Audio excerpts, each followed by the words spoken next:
buddy. So, this is the next part in my installation regarding the answers to the friendly atheist guy. And I'm answering question 61 and 62. 61 basically is a question that says, is there anything that would make me doubt or not believe in the existence of God or Jesus or one of those? I forgot exactly how the question was worded.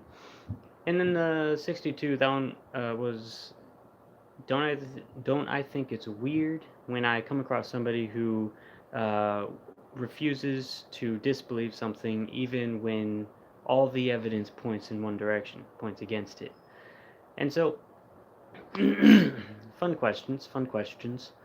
Um, so in the first one, of course, it's kind of hard to predict what sort of knowledge you'll come across later in the future, and that's part of the difficulty because presently, all the evidence that I've seen points one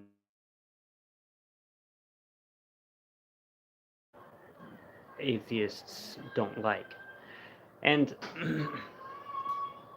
and I mean like all the evidence, like there's scientific evidence which we call empirical data, but there's also logical evidence, common sense, intuition, all of these sorts of things. They all point towards the existence of God, at least in my experience.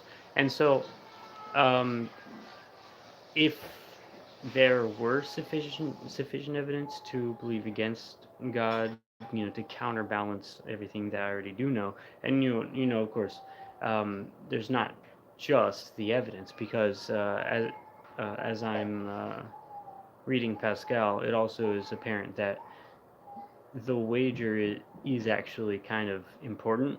You know, it's always better to take the safer bet, especially when it comes to the possibility of your soul and eternal consequences. You know, self-sacrifice for 30 years on Earth isn't that big of a deal.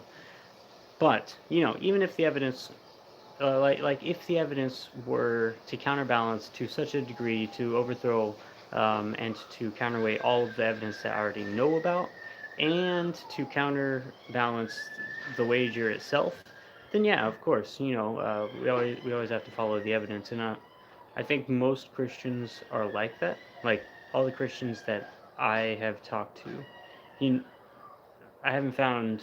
Well, I mean, I found a couple where it's just like dead set, firm. Like there's no sorts of evidence or data that you can show them. Okay, but most of the Christians I know, they are open to uh, where evidence leads them. So there's that. Plus, it's like we have doubts all the time. If you don't doubt your current belief system, it's not really you're not really in a healthy cognitive state. You, you I'm sure I'm sure atheists get that. It's like if you don't ever question your atheism, it's kind of like you're stagnating really intellectually because what if you're wrong? I mean, what a lot of atheists that might be watching this, they'll be like 23 or something in their 20s. You really think you've got all the answers in your 20s? I mean, I'm in my 20s. I don't think I have all the answers. And then that's why I say the future is unpredictable. So, really, you can't say one way or the other if there is anything that can overturn your current belief system because you don't know everything. Even in your 80s, when you've completed master's theses, you still don't know everything. You know, like a little bit about your field of expertise, but the compared to the vast amount of or the vast diversity of types of knowledge, that's just there's always room for unpredictability, is what I'm saying. So, with that, Um, in terms of all the evidence pointing one way, yeah, I think it's very odd when people completely just ignore evidence. Um, but a lot of times, what this guy is assuming is that all the evidence does point against God or Christianity, but at the same time, I don't know about this guy, but most of the time when I talk to atheists, they're materialists, and so they believe that science is the only way ultimately to get to truth. In which case, no, because science is one field of knowledge. So if all the evidence that you're referring to is referring to science and all of science, then sure, that's a problem. But but what if all of science points one way, but all of the other forms of knowledge uh, point another way? Then you have a problem. And it's not a problem with your belief system or you're following the evidence. It's actually a problem with science. And so that's something that you have to take into consideration. Um, but if it's an issue with all the evidence, including like scientific evidence, other like metaphysical evidence, and other moral evidence, ethical, uh, social, etc., all of those sorts of evidence is all pointing one direction, then yeah, it's just I don't think they do point against God. In my study and research, they point for God. They point towards God, and it's sort of like what I've noticed is, and this Christians do this too, but what I've noticed um, a lot of atheists do in particular is they will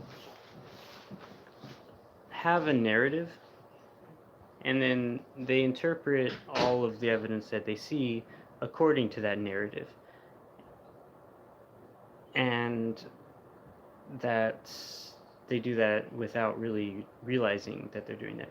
And it's really hard to realize that they're doing that because it's incredibly difficult to be unbiased.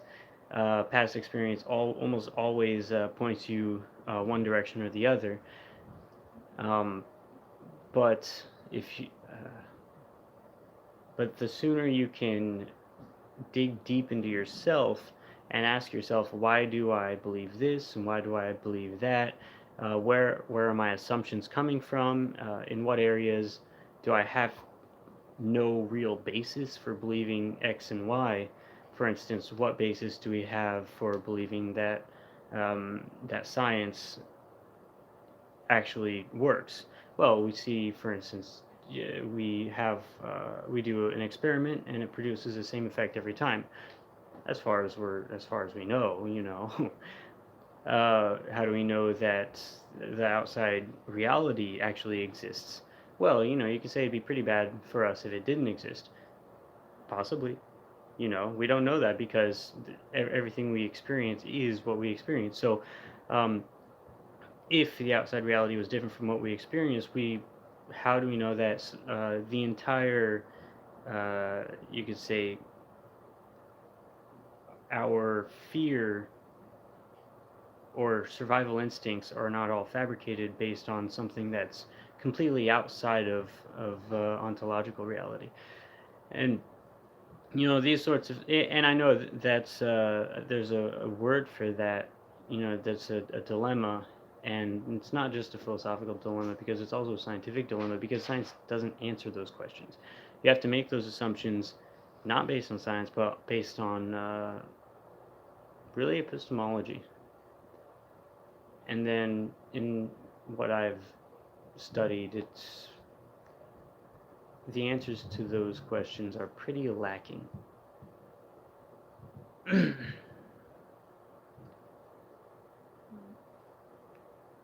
And so where do your assumptions lie? And then, I like me personally, I do believe that science is a good way to get to truth, but science isn't a very good way to get to spiritual truths. And it's a good way to get to, like how things happen. It's not a good way to get to why things happen. And then if anyone says that the why questions like uh, don't matter at all, that's first of all, this dangerous thinking. It's very narrow-minded. You can't really. It's like a biologist saying to a geologist that their entire field is obsolete because we have biology. Like that doesn't make any sense whatsoever. And so just I would just challenge people to if they have that sort of mindset to explore other areas of knowledge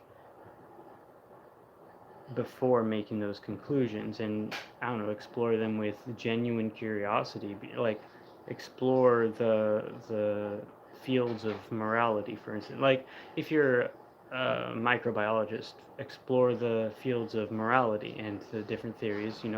You might believe that the evolutionary theories of morality are sufficient to explain certain things, but ultimately, if you're thinking about things in an honest way, I think you'll come to similar conclusions as other philosophers have come to, that they're just natural explanations are not sufficient.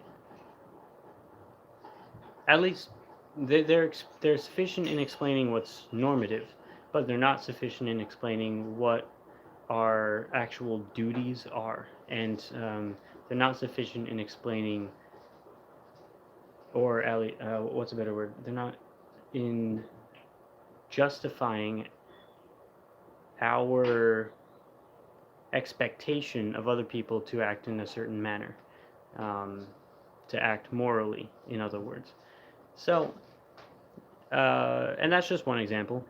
Study morality, ethics, study sociology, study the non-empirical sciences like psychology, and that'd be a really fun one. Study metaphysics, really anywhere where it's where it's not a concrete scientific um, field. Just don't just study it, but study it just to add those tools to your arsenal, and then I think you'll come out a more well-informed person, and you'll probably with a better appreciation not only for science but for all other fields of knowledge as well. And I think that that's very beneficial for each of us individually, as well as for a collective, because we are individualistic as well as collective creatures, social creatures, I should say. Um, but yeah, I guess that's all I have to say about that. Anything else? Nope. Okay. Have a good night.